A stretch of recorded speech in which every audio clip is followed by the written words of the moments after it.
Un modello di successo per lo sviluppo locale. Parliamo di cooperazione, argomento della puntata di oggi. Allora vado subito a presentarvi i nostri ospiti, il presidente Massimino Magliocchi, il dottor Ferdinando Veraldi, che è il presidente regionale dell'AGC, che ha organizzato proprio questo congresso a Vibo Valentia, di cui ci occuperemo nella puntata di oggi. Ci sono stati diversi tavoli tematici, tra poco approfondiremo l'argomento, e ovviamente bentornato al dottor Nino Iannotta. Però prima di parlare di cooperazione voglio parlare del consorzio IGP, perché finalmente, Presidente, l'obiettivo è stato raggiunto. La pubblicazione sulla Gazzetta Ufficiale, adesso si parte. Adesso si parte, proprio ieri abbiamo avuto la pubblicazione sulla Gazzetta Ufficiale del riconoscimento del consorzio IGP Olio di Calabria, quindi abbiamo questo nuovo strumento, questo nuovo mezzo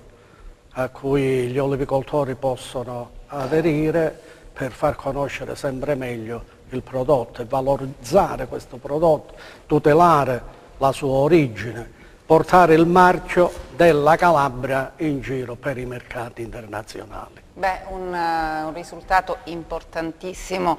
Insomma, ricordiamo un po' anche il lavoro che c'è stato dietro, no? Per raggiungere questo obiettivo. L'abbiamo anche un po' documentato con queste trasmissioni, ma insomma, la strada non è stata agevole, ecco, diciamo così. Sì, la strada per ottenere questo riconoscimento non è stata sicuramente agevole, è durata tantissimi anni. Anni di lavoro, di coinvolgimento di tecnici, esperti, storici. È stato un percorso molto, ma molto, diciamo, tortuoso. Abbiamo raggiunto il traguardo, ma questo è il primo traguardo, cioè il traguardo della partenza, perché il consorzio non è altro che immagine di un prodotto sui vari mercati. E il consorzio da qui deve incominciare a lavorare per far conoscere sempre meglio questo nostro olio di oliva della Calabria. Un olio che, è inutile sottolinearlo ancora, è eccellenza. E non solo noi dobbiamo lavorare in questo senso, ma anche i nostri olivicoltori devono incominciare a produrre sotto un marchio che gli dà le direttive per fare sempre meglio e dare quella qualità sempre superiore che il nostro olio ha. E il mezzo del consorzio è il più idoneo, ma è anche il più idoneo perché il consorzio andrà a presentare un prodotto importante, farà conoscere sempre meglio questo prodotto, tutelerà quella che è la tipicità di questo prodotto, quello che è il marchio Calabria. E l'importanza è questa, cioè noi avremo una identificazione specifica sui mercati internazionali di un prodotto che proviene dalla nostra terra, un prodotto che è unico e che è prodotto in Calabria. Quindi, l'abbiamo detto più volte, e spesso l'olio calabrese di ottima qualità, perché viene certificato, dottore Veraldi, da tutto è riconosciuto, però viene spesso utilizzato per aggiustare, no, altri oli. Adesso questa identità di un prodotto proprio made in Calabria è un motivo di orgoglio, no, per tutti quanti noi. Veniamo invece adesso al tema della cooperazione. Possiamo dire che questo riconoscimento può essere anche considerato una sorta di riscatto, no, per il Sud. Anche la cooperazione in questo senso può essere definita tale, dottore Veraldi. Intanto avete organizzato questo convegno a Vibo, 3 tavoli tematici. Sì, certo, tanto ringrazio per l'invito. Se mi consente devo fare gli auguri e i complimenti, mi associo con tutto il cuore al risultato raggiunto da Massimo Magliocchi, la sua qualità di Presidente dell'Agricola Cosentina, che è una cooperativa della GC, quindi per noi è motivo di orgoglio ulteriore e penso che, come ho detto in altre interviste, questo momento diciamo, in cui Bruxelles insomma, ha legittimato questo passaggio è un momento storico per la Calabria. Però devo dire anche, lo dico sempre a Massimo, lui conosce il mio pensiero in merito, è un successo a cui bisogna dare le ali, cioè, nel senso che non vorrei che fosse l'ennesimo sconfitta all'inizio di un processo che depone bene. Mi spiego meglio. Massimo diceva bene, il consorzio è un contenitore, in quanto tale, quindi è riempito di persone che devono portare avanti chiaramente la struttura consortile, di idee e di contenuti. E su questo ecco, la partita si vince proprio sulla capacità di stare insieme e sulla capacità di vedere oltre la natura stessa del consorzio. Quindi in questo senso io, per quello che mi riguarda, l'ho fatto già insomma, in questi anni, nello stare vicino a Massimo, ai suoi soci, insomma, alle persone che hanno creduto in questo progetto, e ritengo che siamo all'inizio veramente di un processo storico per l'olio calabrese. Vivo. Inizia adesso il lavoro, quello più serio, più serio più che duro. È fatto perché, di relazione, non è solo fatto certo. di capacità, soprattutto di relazione, di interfaccia con il decisore politico, di diffondere questa cultura negli operatori diciamo, olivicoli. Ecco, è proprio un salto culturale secondo il mio modesto parere. Allora, lei accennava a Vibo, io sono contentissimo. Vibo è stato il 13 ottobre, insomma, all'interno dell'assemblea del rinnovo degli organi dirigenziali della Giustizia Calabria, che è una, voglio dire, è una delle 3 centrali cooperative italiane, che insieme alla Lega delle Cooperative e alla Conf Cooperative Calabria, diciamo, 3 associazioni, 3 centrali cooperative riconosciute dal Ministero, assolutamente diverse tra di loro, una di matrice cattolica, l'altra laica e l'altra socialista, si stanno mettendo insieme, ecco, stanno procedendo verso un percorso unitario che nel giro di qualche anno dovrebbe portare ad un'unica centrale cooperativa italiana che rappresenterà circa il 90% delle imprese cooperative. È un risultato veramente che se raggiunto potrebbe essere un'inversione di tendenza anche nell'interfaccia con le nostre stesse imprese, perché le imprese cooperative da noi cosa si aspettano? A parte la revisione, che è un dato legale, incontrovertibile, ma si aspettano che le orientiamo nei mercati, che aiutiamo a fare i processi, che aiutiamo a valorizzare le loro reti, oltre diciamo, alla gestione quotidiana che ogni manager ha di quell'azienda ogni giorno. Quindi lei deve pensare che sono anche responsabilità e le sentiamo tutte queste responsabilità. Io anche come componente unico calabrese all'interno del Comitato Esecutivo Nazionale dell'Alleanza Cooperativa Italiana, che è questo contenitore che noi stiamo formando delle 3 centrali, stiamo riscrivendo lo statuto dei cooperatori italiani. Lei pensa che in questo comitato c'è gente come il Presidente dell'Unipol o chi rappresenta le banche di credito cooperative in Italia, che è il 4º polo bancario. Anche sulla riforma massima delle BCC noi abbiamo fatto tanto per salvarle e io ritengo che ci siamo riusciti, perché insomma c'era qualcuno che si era fatto qualche sogno strano sul 4º polo bancario italiano. Noi dobbiamo fare questo, perché dico? Perché le banche di credito sono quelle più vicine agli operatori territoriali, non c'è dubbio su questo, senza screditare gli altri studi bancari. Sicuramente per forma, per storia, insomma, almeno per metodologia sono quelle più vicine al territorio, quindi alle famiglie, ai cooperatori e quant'altro. VIB è stato un successo, questo lo dico con grande orgoglio, io mi sono speso tanto in questi mesi, ma chiaramente ho avuto la vicinanza dei miei dirigenti in questo senso. 3 aree tematiche, giusto? I temi sono stati 3. Filo conduttore, la cooperazione. Non c'è dubbi. La cultura di impresa cooperativa, ecco. Perché là i messaggi che noi abbiamo dato quali sono stati? Sono stati 2. Uno, che il modello della cooperazione è un modello vincente, è un modello vincente nel mondo. Lei pensi che c'è il board mondiale della cooperazione dove noi italiani siamo rappresentati e rappresentativi, anche in Europa, insomma, c'è il board europeo,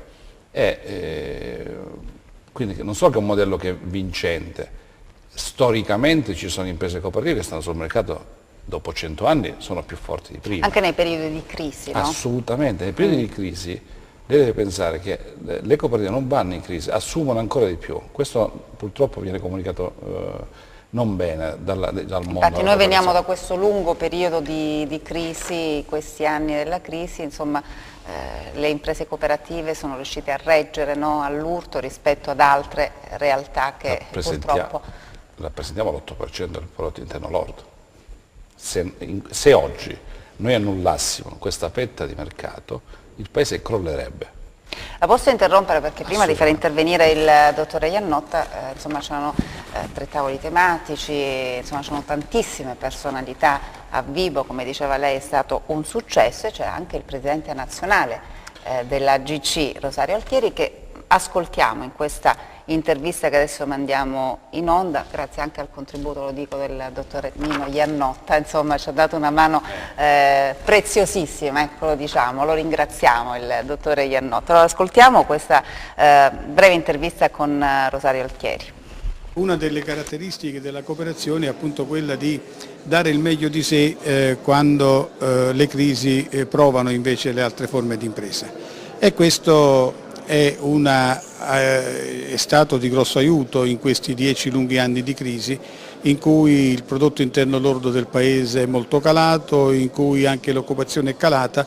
I numeri della cooperazione in questo periodo sono stati sempre crescenti. La cooperazione, pur non riuscendo a pareggiare le perdite delle altre forme di imprese, ha consentito che il nostro sistema sostanzialmente tenesse o quantomeno soffrisse meno di quanto avrebbe sofferto se non ci fosse stata la cooperazione. Abbiamo evidenziato questo, così come abbiamo evidenziato un altro aspetto. La cooperazione, per essere tale, per mostrare tutte le sue potenzialità, ha bisogno che i cooperatori rispettino le regole, e casi di cattiva cooperazione si sono manifestati purtroppo in questi ultimi anni, le cronache ne hanno parlato lungamente. È nostro compito cacciare i mercanti dal tempio della cooperazione. Io credo che la concentrazione dei fondi nelle mani di pochi o del singolo sia uno dei mali da abbattere, perché poi i fenomeni di cattivo utilizzo di manodopera ce ne sono tanti, e noi soprattutto nel Mezzogiorno d'Italia ne abbiamo assistito a molti di questi fenomeni. Ma quello che bisogna abbattere, e qui la cooperazione può fare molto, è anche quello della frammentazione delle offerte. In un mercato globalizzato presentarsi con delle offerte frammentate è il modo migliore per non riuscire a penetrare questi mercati. Qui la cooperazione, attraverso l'organizzazione dei produttori, attraverso la concentrazione non nelle mani ma la cooperazione fra i tanti coltivatori, è indispensabile per garantire da una parte la legalità e dalla parte una presenza sui mercati che sia effettivamente incisiva. Beh, insomma, molto chiaro, no? Il Presidente ha detto praticamente tutto. La frammentazione, dottore Iannotta, volevo farle intervenire su questo, per quanto riguarda proprio il settore dell'olivicoltura, quindi ancora bisogna lavorare per far capire, no, che magari mettersi insieme, cooperare, conquistare altri mercati, perché il singolo da solo non ha la forza, quindi mettersi insieme può funzionare anche in questo settore strategico per la nostra regione.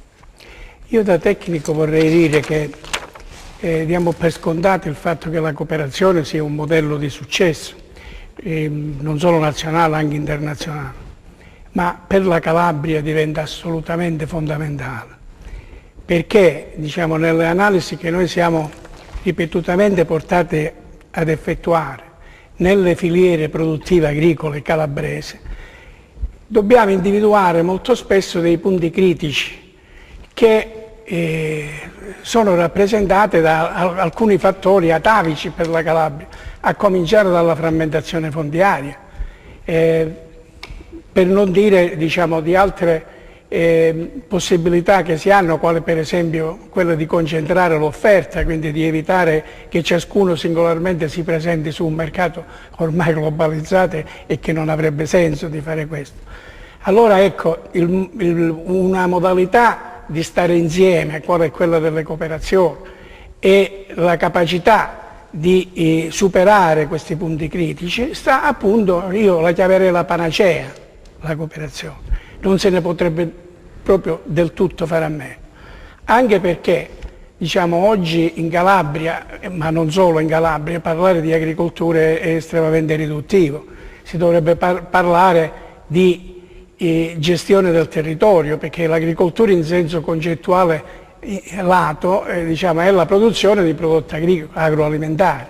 Oggi non è solo questo, oggi c'è l'aspetto paesaggistico, l'agricoltura contribuisce a fare questo e quindi sono riflessi sul turismo. Si è visto in uno di questi tavoli questo tipo di ragionamento. Poi c'è il discorso della salvaguardia idrogeologica del territorio, quindi c'è una multifunzionalità dell'agricoltura che può essere espressa non certo dal singolo agricoltore che è possessore di un ettaro e mezzo di terreno, quindi deve essere il territorio nel suo complesso, quindi insieme, sotto forma della cooperazione, a intervenire in quest'ottica e quindi a produrre i benefici che ci aspettiamo. Ecco, intanto prima di continuare qui con la discussione in studio, volevo far ascoltare anche Franco Laratta, che è del Consiglio di amministrazione dell'Ismea. Questa apertura, no, si punta anche sui giovani, le nuove generazioni che a quanto pare si avvicinano al mondo dell'agricoltura, che continuiamo a dire non è più quello di 50 anni fa. Chiaramente qua in Calabria abbiamo questa forza, no? Riusciamo, o meglio, si dovrebbe riuscire a coniugare la tradizione con l'innovazione. Un ruolo fondamentale ce l'hanno anche i giovani in questo senso. Quindi ascoltiamo prima Franco Laratta, poi torniamo in studio. È stata un'ottima abbiamo molte interviste. Incontro, meeting che ci ha consentito di ragionare sulle prospettive di questa regione, sulle nostre eccellenze e ci ha consentito di aprire i riflettori, di illuminare un comparto che per la Calabria è una vera e propria eccellenza, che è il comparto agroalimentare. Sempre più giovani chiedono di accedere all'agricoltura, all'agroalimentare, sempre più giovani presentano progetti e chiedono gli interventi di Ismea, della regione, quindi da questo punto di vista noi siamo profondamente soddisfatti, c'è molta attenzione in Calabria, c'è molto interesse, le nostre eccellenze agroalimentari hanno un mercato a livello internazionale molto importante, in continua crescita, da noi si fa molto il biologico, c'è un grande ritorno ai sapori di un tempo, al recupero delle nostre produzioni più pregiate che negli anni avevamo dimenticato o cancellato. Quindi c'è un ritorno al passato in un'ottica nuova, più giovane, più dinamica, grazie anche alle nuove tecnologie produrre diventa più semplice, ci sono risorse, dovremmo migliorare con i tempi, dovremmo utilizzare, diciamo, accelerare un po' di più, però la strada è intrapresa, la Calabria vince, la Calabria esce dalla crisi se ritorna alla terra, e per terra intendiamo l'agricoltura e il turismo. Nel corso degli ultimi 10 anni c'è stato un enorme salto di qualità per l'agricoltura calabrese e in particolare per il vino e l'olio. Noi in questi anni, in questi ultimi 10 anni, siamo stati molto bravi, i nostri imprenditori, facendo anche molti sacrifici, innovando tantissimo, pur rimanendo fermi e fedeli alla tradizione. E beh, il nostro vino, in questo caso il nostro olio, sono considerati delle eccellenze. L'olio calabrese da più parti della Calabria è tra i migliori al mondo. Ora, noi dobbiamo sapere approfittare di questo, abbiamo bisogno di collaborazione, di cooperazione. Il limite che abbiamo noi calabresi è di non avere mai amato la cooperazione. Siamo piuttosto solisti, ma questo non aiuta. Purtroppo in Calabria molto spesso i proprietari che confinano invece di collaborare si denunciano, è una cosa grave. C'è una sensibilità nuova da parte delle giovani generazioni che hanno capito che soltanto facendo cooperazione, soltanto unendo le forze e quindi trovando un mercato comune per i nostri prodotti che sono eccellenze straordinarie, solo così si può vincere. Allora è così, dottore Verandi, è vero che fino ad oggi, almeno in Calabria, insomma, la cooperazione non è stata tanto amata, insomma, i confinanti si denunciano, diceva Franco Laratte, invece di collaborare, no? Chi ha un fondo vicino, invece di andare insieme. Franco Laratte ha ragione, Così. Però noi dobbiamo crederci fino in fondo. Il secondo messaggio, l'intervista di Franco Laratte mi fa dire la seconda cosa, diciamo il secondo messaggio, no? Che noi abbiamo tentato di dare durante il nostro congresso, che è quello di comunicare ai giovani che il modello della cooperazione, il modello della cooperativa è un modello che funziona e lo stare insieme può essere la matrice comune per far sì che loro non vadino via. Questa è una cosa su cui noi ci dobbiamo veramente battere, ma non solo le associazioni di categoria, è un messaggio che dobbiamo anche dare al decisore politico, alle forze sociali in genere, affinché i nostri figli, i nostri nipoti rimangano qua, perché tutto quello che stiamo dicendo potrebbe non servire a nulla se non blocchiamo, diciamo, questa emigrazione delle risorse intellettuali, insomma, di che cosa stiamo parlando? Certo. Quindi noi abbiamo l'obbligo, abbiamo il dovere morale di fare questo, insomma, con tutte le forze, con tutte le energie. Certo, Presidente, insomma, dobbiamo trattenerli qui i giovani, partendo proprio da quello che c'è sul territorio, perché la Calabria, lo diciamo sempre, è una terra ricchissima, no?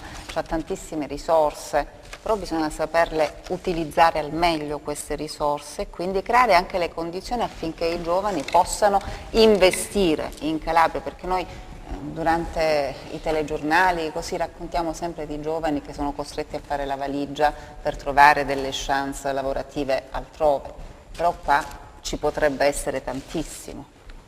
Risorse, lo abbiamo visto, ce ne sono tantissime e in agricoltura non ne parliamo proprio, cioè i nostri principali prodotti agricoli di eccellenza li abbiamo in questa nostra Calabria, ormai conosciuto in tutto il mondo. E non a caso nel convegno si parlava anche dell'internazionalizzazione dei prodotti agricoli. A me faceva piacere proprio in occasione del convegno dove il presidente dei giovani presidenti delle cooperative sottolineava che i prodotti agricoli per l'internazionalizzazione non basta prendere il prodotto e spedirlo in un altro paese. Bisogna partire da quel prodotto e presentarlo sia come un prodotto adeguato ma con tutte le qualità e preservare e curare affinché queste qualità che vengono immesse sul mercato siano contenute nei prodotti, cioè avere questa accortezza. Cioè l'internazionalizzazione vuol dire anche questo, accortezza e saper costruire, più che costruire, saper realizzare un prodotto e preservarne tutte quelle che sono le sue qualità. Si porta anche fuori l'immagine, no? Portare l'immagine in un modo diverso di questa nostra Calabria. Noi abbiamo tanto, abbiamo veramente cose bellissime che ci sono invidiate da tanti. E non ultimo, per l'internazionalizzazione c'è stato 2 settimane fa a Roma un convegno di Agrinsieme, dove si parlava sempre dell'internazionalizzazione dei nostri prodotti e dei rapporti anche con la comunità europea che va a tutelare questi nostri prodotti, specialmente quelli a marchio IGP, DOP e biologico, cioè i 3 marchi comunitari che tutelano queste produzioni di eccellenza.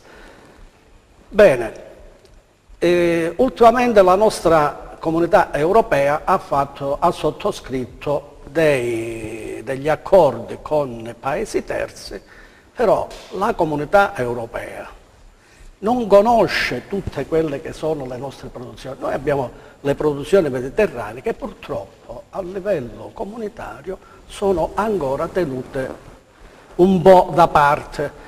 E diciamo che l'Europa è come se avesse diviso in un'Europa del nord e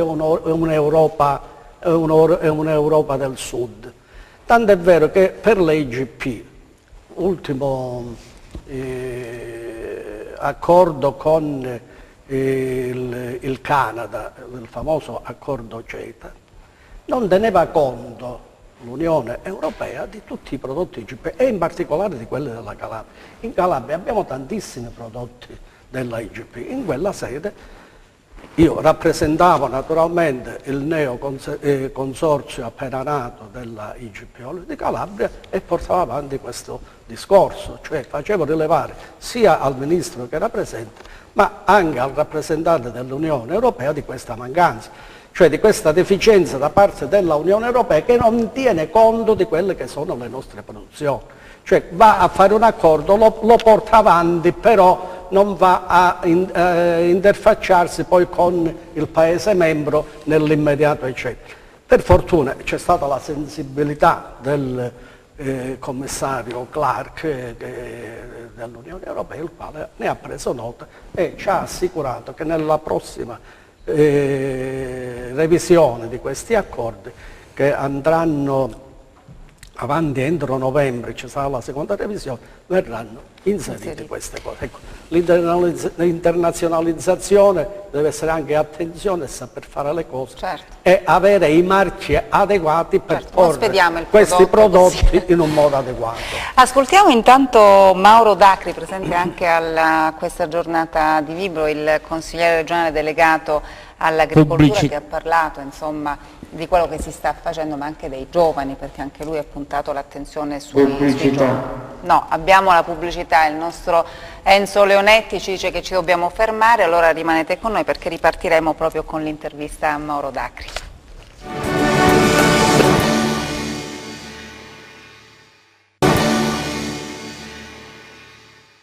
Eccoci di nuovo in studio, continuiamo a parlare di cooperazione, abbiamo tantissimi contributi da farvi ascoltare, contributi raccolti, vero dottore Iannotta, a vivo nel corso di questo interessante congresso dell'AGC. Allora partiamo subito con il consigliere regionale delegato all'agricoltura Mauro Dacri.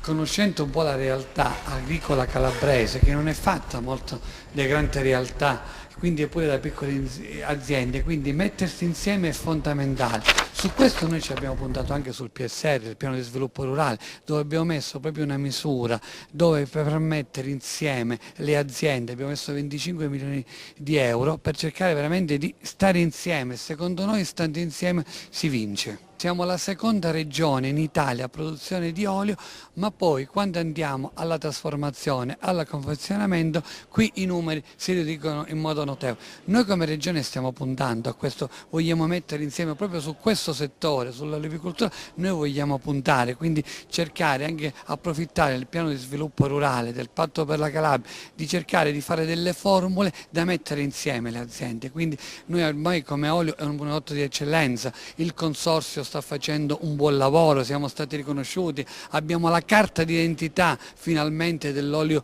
d'oliva, quindi su queste cose le dobbiamo dobbiamo sfruttare e quindi dobbiamo concentrare la produzione. Sui giovani anche noi come Regione ci abbiamo puntato, noi abbiamo già fatto un bando sui giovani dove sono arrivate 2200 domande e se qualche giorno fa l'Unione Camera ha dato i dati che in Calabria la percentuale di aziende agricole che crescono, forse è pure una conseguenza di questa puntare che noi Regione ci abbiamo puntato, quindi sono arrivate 2200 domande, noi ne finanzieremo oltre 700 domande, progetti di giovani che gli uffici stanno valutando e da qui a poco usciremo. Forse questo sta servendo a stimolare un po' anche questo ricambio generazionale in agricoltura in Calabria.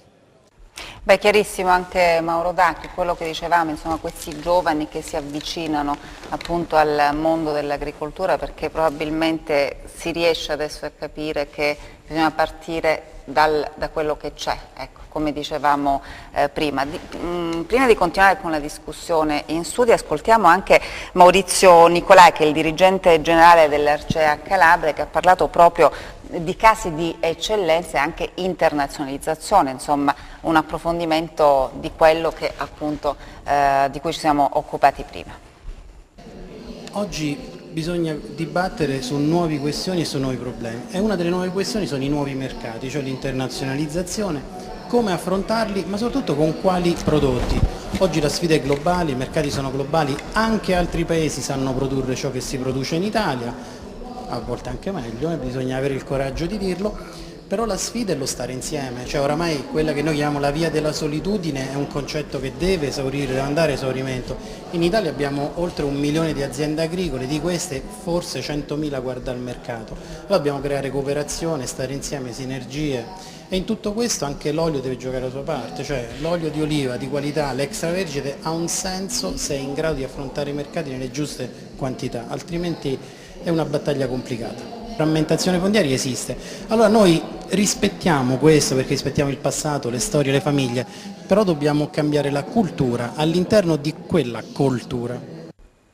Beh, anche Nicolai molto chiaro, tra poco parleremo, proprio approfondiremo questi argomenti, però ci sono anche degli scogli da superare, no? Perché in questa nostra terra ci sono purtroppo i problemi.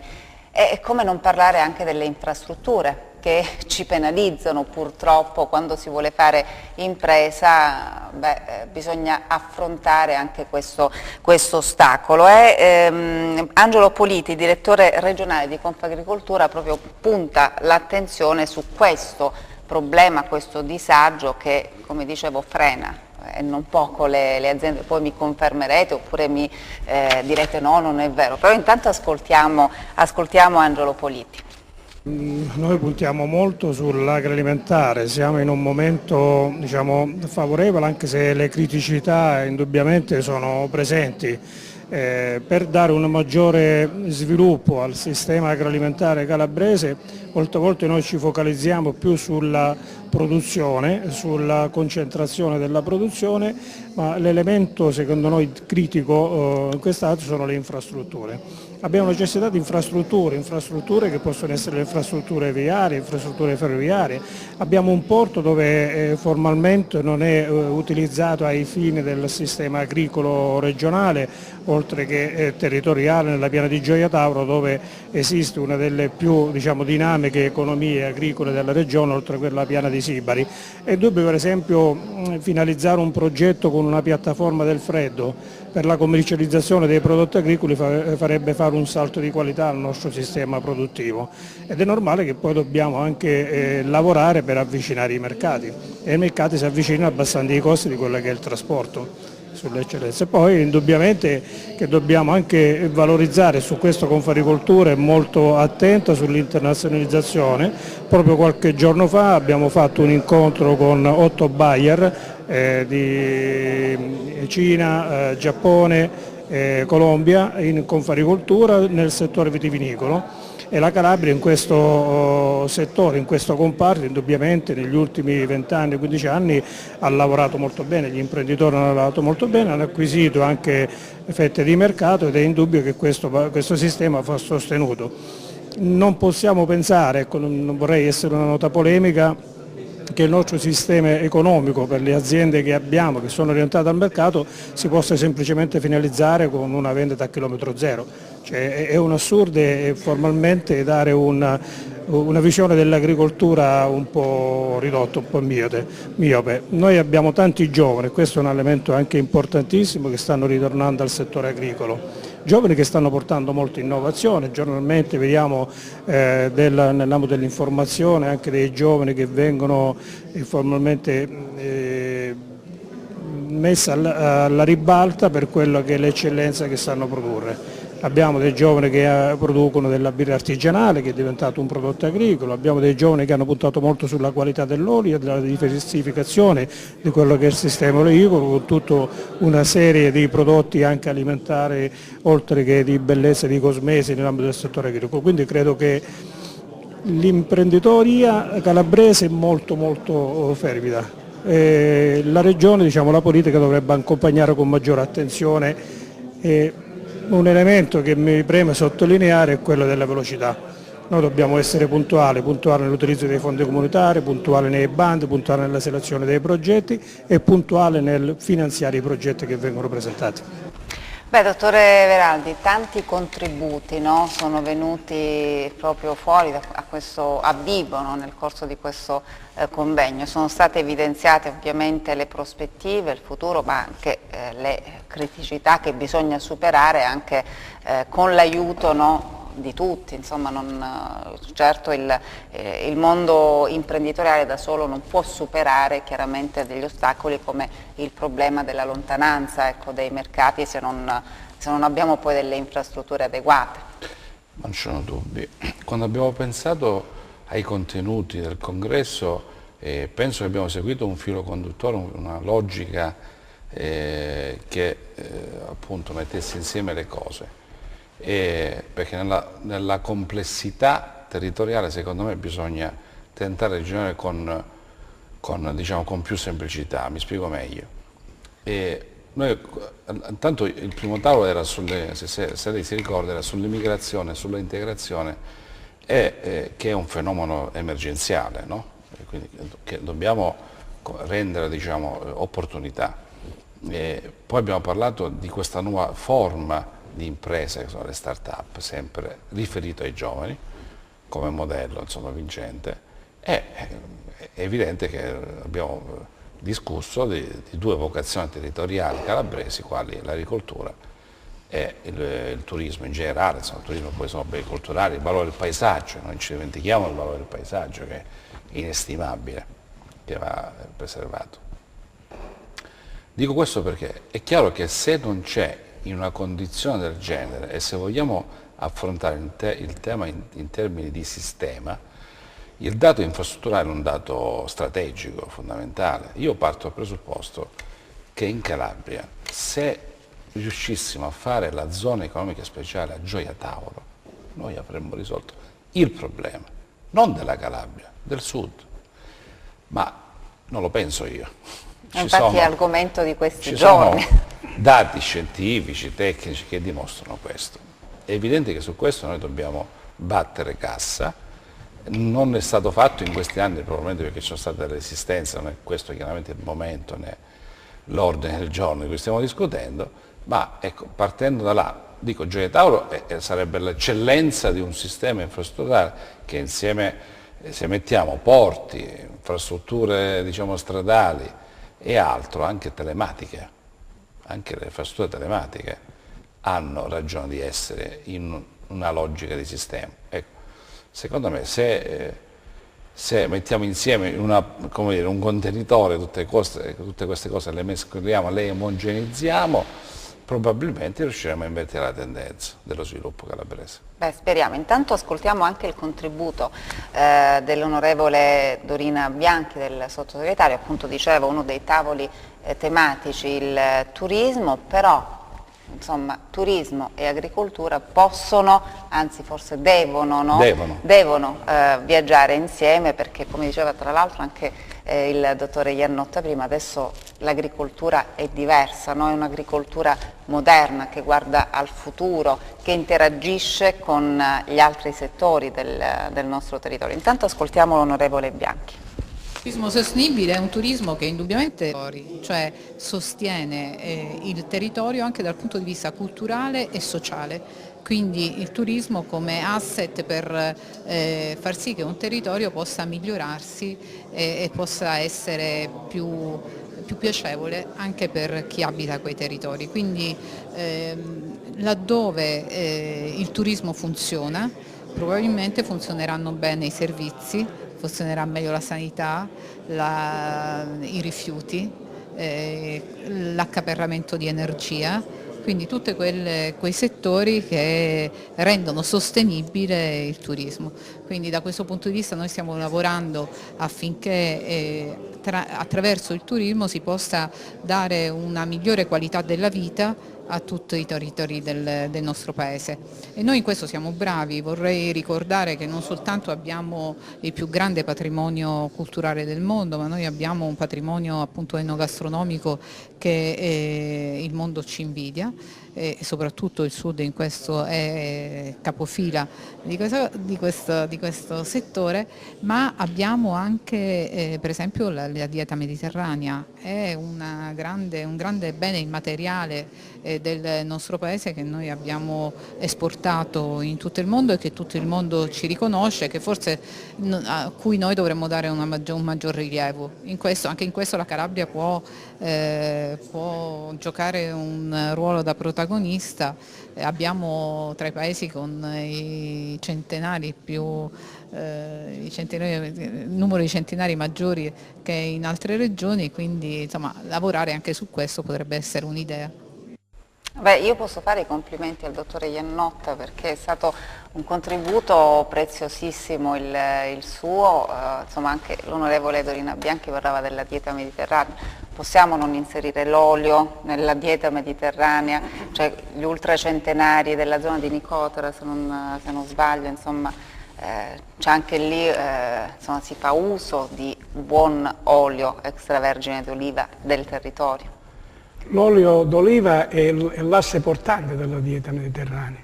Infatti la ricerca effettuata dal famoso ricercatore Ansel Keys americano si basava proprio su questo, sullo scoprire i motivi per cui le popolazioni del Mediterraneo avevano questa maggiore longevità dovuta a una minore incidenza delle malattie cardiovascolari. E si scoprì che praticamente, ancora non si era scoperto tutto il resto, come adesso, praticamente l'olio è un tesoro, ma allora si faceva riferimento agli acidi grassi monoinsaturi, all'acido oleico, che è, come noto, diciamo, la sostanza che preserva dalle malattie cardiovascolari. Quindi l'olio d'oliva, dieta mediterranea, è l'asse portante. Ma io in queste circostanze, in questa occasione, ho voluto anche un pochino stuzzicare la sottosegretaria di Stato, la quale aveva posto il suo accento sui beni culturali e sulle attrattività che questi beni culturali possono avere, che io indubbiamente riconosco, a cominciare dai bronzi di Riace, dalle nostre storie magno-greche, eccetera, eccetera.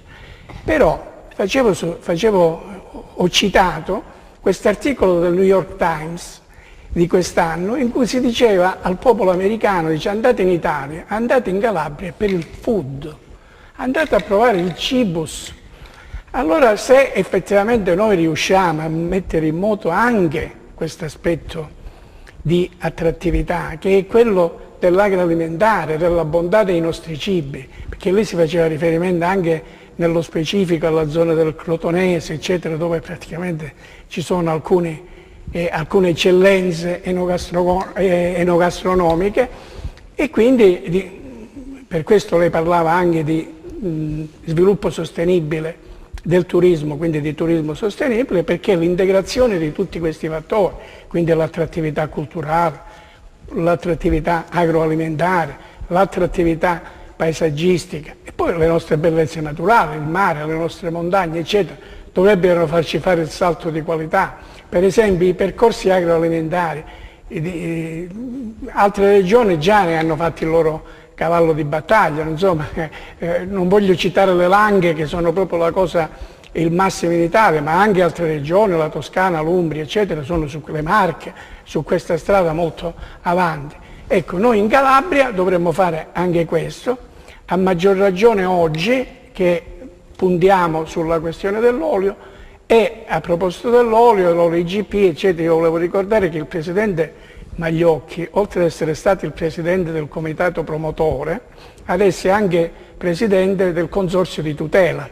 Questo Consorzio di Tutela è l'ultimo atto dal punto di vista formale, ma è il più importante perché è quello che è deputato al controllo sulla qualità. E siccome diciamo tutto si basa sulla certificazione di questa qualità, allora questo controllo, e allora in quali migliori mani poteva finire questo consorzio di tutela se non nel promotore vero e proprio dell'IGP, ossia il Presidente. Chi si batte da anni. Un'ultima considerazione volevo farla anche a proposito delle infrastrutture, che io ritengo siano fondamentali in Calabria, anche per mettere in moto quel processo di turismo, eccetera, perché se non ci sono gli aeroporti, se arriviamo in Calabria non dove vogliamo andare? Ma dove vogliamo andare? Certo. Anche per i prodotti agroalimentari. I prodotti trasformati ne risentono di meno e quindi fra questi anche l'olio, ma i prodotti freschi. Allora noi immaginiamo la crisi che hanno le clementine della nostra piana di Sibari, che sono costrette a raggiungere in condizioni di freschezza i mercati nord europei, devono raggiungere il mercato tedesco, i mercati dei paesi del nord, ma come fanno senza un aeroporto? Che mandiamo i treni merci che ci mettono giorni, settimane per arrivare sui mercati e arrivano già deteriorati. Questo è fondamentale, di questo la politica si deve occupare, perché è fondamentale per lo sviluppo della nostra regione in tutti i sensi. Certo, intanto ascoltiamo l'ultimo contributo, Camillo Nola, Presidente Cooperativa Calabria, ma ci sono stati in questo congresso tantissime altre personalità che ringraziamo chiaramente, poi lo spazio di una trasmissione purtroppo è questo. Intanto ascoltiamo Camillo Nola. Nell'agroalimentare, in altri settori, il fatto che non si riesca a stare insieme, a promuovere forme di aggregazione sicuramente è un problema. Momenti però come questi servono al confronto con le istituzioni pubbliche, con i corpi intermedi, il mondo sindacale, sono importanti perché dal confronto deve nascere sempre, anche stasera in questa occasione è avvenuto, una proposta. La proposta è quella di appunto ragionare, confrontarsi e cercare di prendere in mano e affrontare i problemi seri di questa regione. La chiusura, no? Un po' quello che abbiamo detto, insomma ci sono stati tanti spunti, spunti di riflessione, i problemi che vanno affrontati. Dicevo, dottore Veraldi, ci sono state tantissime altre personalità che hanno partecipato a questo congresso. Veramente tante, io li ringrazio di cuore per la loro presenza, per i contenuti che hanno dato al nostro congresso. In particolar modo ci tengo a salutare e ringraziare il dottore Giovanni Soda nella sua qualità di dirigente del nucleo di valutazione per gli investimenti pubblici della Regione Calabria e ha dato anche il suo contributo importante nel settore, diciamo, al tavolo dell'agroalimentare. Devo dire una cosa, se lei mi consente, solo qualche secondo. Diciamo, noi abbiamo anche avuto la vicinanza delle istituzioni, oltre che delle forze sociali, in quel giorno a Vibo. Devo dire al Presidente della Giunta regionale, insomma, ma glielo dico con onestà intellettuale, insomma, che io penso di essere una persona per bene, insomma, da questo punto di vista, insomma, non ci sono dubbi. Voglio dire al Presidente che quel giorno noi ci saremmo aspettati una sua attenzione, diciamo, non sull'ingegnere Verardi, non sul Presidente di Calabria, sul mondo della cooperazione calabrese, perché quel giorno c'era il mondo della cooperazione calabrese. Ecco, io sono sicuro che questa piccola svista il Presidente rimedierà con, diciamo, con gli altri incontri che faremo, perché questo mondo merita l'attenzione di chi decide gli scenari futuri della stessa nostra regione. Questo è importante perché si punta sull'agricoltura, no? Si punta tanto sull'agricoltura vera risorsa, ma poi bisogna passare dalle parole ai fatti, però insomma tante cose sono state fatte, tante cose sono in cantiere. Siamo in chiusura, Presidente, la chiusura la diamo al Presidente Magliocchi, abbiamo iniziato con questa bella notizia, il riconoscimento dell'IGP, adesso continua il lavoro, le maniche ancora bisogna rimboccarsene. Sì, io intanto ringrazio il dottore Iannotti per le parole di stima che ha usato nei miei confronti e credo che da questo messaggio dell'assemblea dell'AGC regionale parta un qualcosa di costruttivo per il futuro, perché l'internazionalizzazione delle nostre aziende, che reputo siano in un momento di maturità di fare internazionalizzazione del prodotto, noi non dimentichiamoci che ci affacciamo su un mercato che vale 27 miliardi e 400 milioni di euro, che su 54.000 aziende esportatrici solo 6.500 aziende italiane riescono ad esportare, che equivalgono al 12%, mentre poi abbiamo una Francia col 27% e la Germania col 34%. Quindi questi dati ce la dicono lunga e ci fanno anche riflettere sulle possibilità e potenzialità che abbiamo e possiamo avere di portare avanti i nostri prodotti in un mercato molto, molto ampio.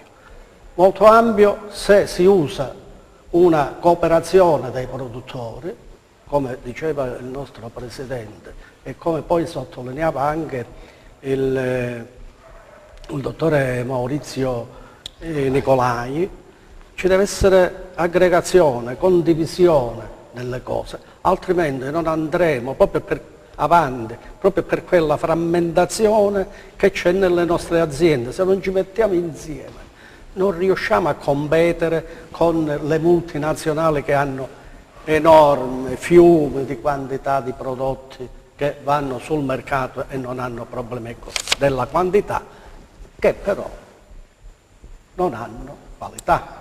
Quindi tutte queste cose la nostra Calabria ce le ha, dobbiamo essere noi a portarle avanti e, come diceva lei, rimboccarci da oggi le maniche per far sì che questa Calabria esca in un modo diverso ed esca nel modo giusto per quello che esprime come cultura, storicità e tutte le altre cose di produttività. Grazie Presidente Magliocchi, grazie dottore Veraldi, grazie al dottore Iannotti, il tempo a nostra disposizione davvero è terminato e grazie come sempre anche a voi, ci vediamo alla prossima.